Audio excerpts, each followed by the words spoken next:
Train में पहली श्रेणी की टिकट लेते हैं और आपको ज़बरदस्ती तीसरी श्रेणी में सफ़र करना पड़ेगा, तो आप क्या करेंगे? कि गांधी जी का अगर हम जाति का जिक्र करेंगे तो हम उन्हें एक समुदाय में बांध देंगे।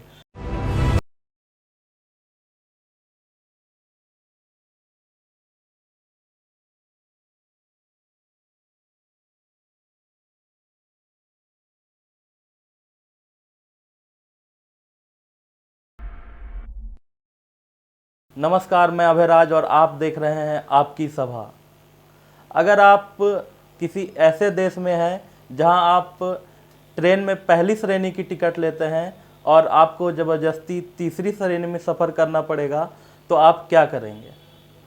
आप अगर हम बात करें हम सभी लोगों के बारे में या जितने भी आम आदमी हैं, तो हमारे दिमाग में बस एक ही बात आएगा कि अगर हम दूसरे देश में हैं तो हमें बस वो सब चीज़ें बर्दाश्त करनी पड़ेगी। लेकिन एक ऐसे शख्स जिनका नाम इतिहास में दर्ज है और वो अमर है, जिनका नाम है मोहनदास करमचंद गांधी। जी हाँ दोस्तों, आप जब मोहनदास करमचंद गांधी के बारे में पढ़ेंगे तो उनकी इस घटना का जिक्र आप ज़रूर सुनेंगे। तो आज 2 अक्टूबर है, यानी कि गांधी जयंती।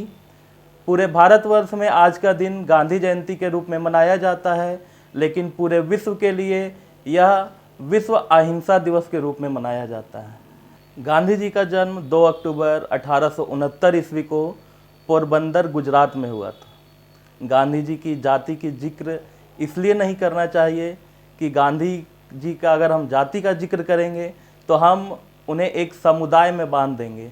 लेकिन गांधी वो एक आज़ाद पंछी है जो पूरे भारत में, पूरे विश्व में स्वतंत्र रूप से उड़े हैं और उनकी मृत्यु होने के बाद वो आज अमर हैं और उड़ते रहेंगे। हमारे लिए भी गांधी एक आज़ाद सिपाही हैं और हमारे आने वाली पीढ़ी के लिए भी गांधी एक आज़ाद सिपाही रहेंगे। तो दोस्तों, जैसा कि बात है, धीरे धीरे तकनीकी विस्तार होने के बाद या अलग अलग तकनीक जब बढ़ती जाती है तो उससे हमें सुविधा होती है, लेकिन उसके साथ हमें कुछ विसंगतियों का भी सामना करना पड़ता है।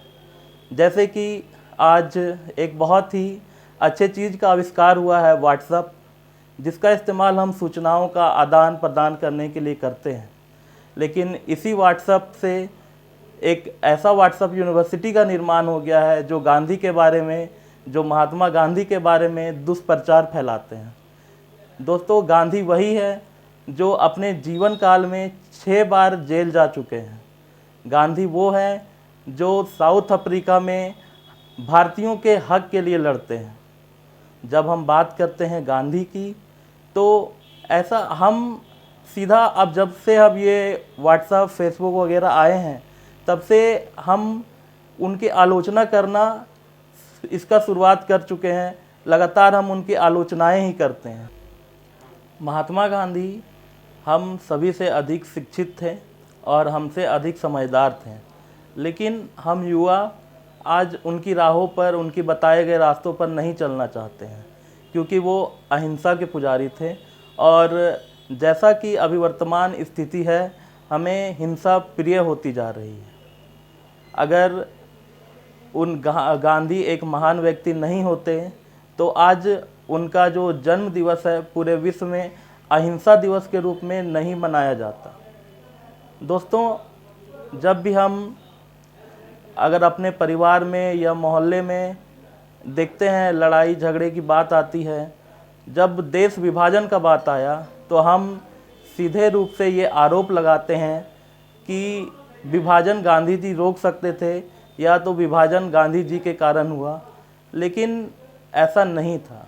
हम जब एक छोटे से परिवार जिसमें 2 व्यक्ति, 4 व्यक्ति, 10 व्यक्ति के परिवार के बारे में बात करते हैं, तो वहाँ भी आपसी फूट, आपसी रंजिश के कारण एक परिवार का विभाजन हो जाता है और हम रोक नहीं सकते हैं। जबकि हम भी उसी परिवार का हिस्सा होते हैं, लेकिन हम सीधे तौर पर गांधी जी को ये जिम्मेदारी दे देते हैं कि देश का बंटवारा उनको रोकना था।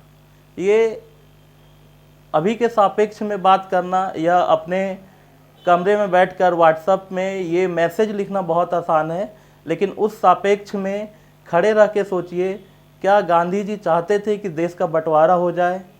कोई भी एक पिता चाहता है कि उसके परिवार का बंटवारा हो जाए और जो एकता है उसके परिवार का वो बिखर जाए? जी नहीं दोस्तों, ऐसा कोई पिता नहीं चाहते हैं।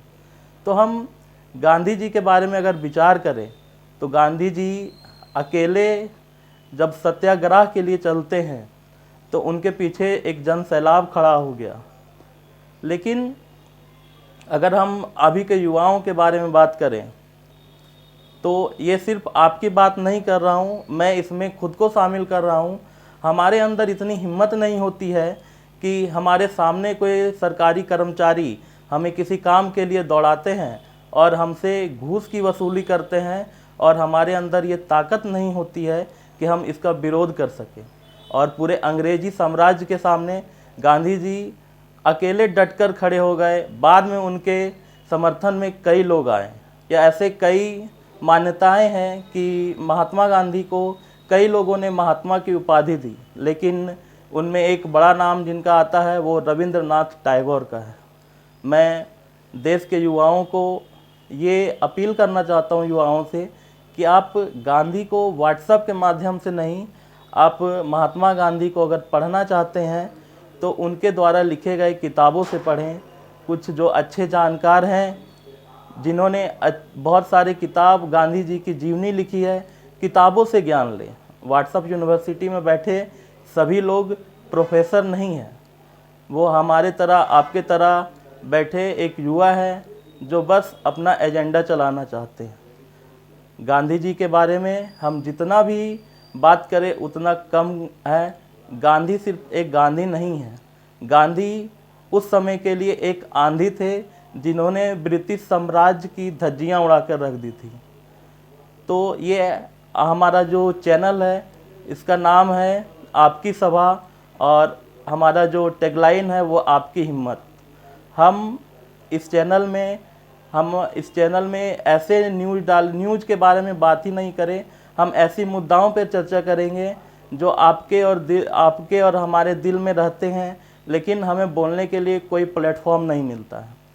तो दोस्तों, आप सभी को हम प्लेटफॉर्म देना चाहते हैं जहां आप अपने विचार खुल के रख सकते हैं, और हम पूरी निष्पक्षता से इस पर विचार करेंगे। ना ही हम धार्मिक आधार पर, ना ही भाषा के आधार पर, ना ही रंग के आधार पर किसी से भेदभाव करते हैं। हम चाहते हैं कि देश का युवा एक खुले विचार से हर मुद्दे पर बात करें। जय हिंद, मिलते हैं नेक्स्ट वीडियो में।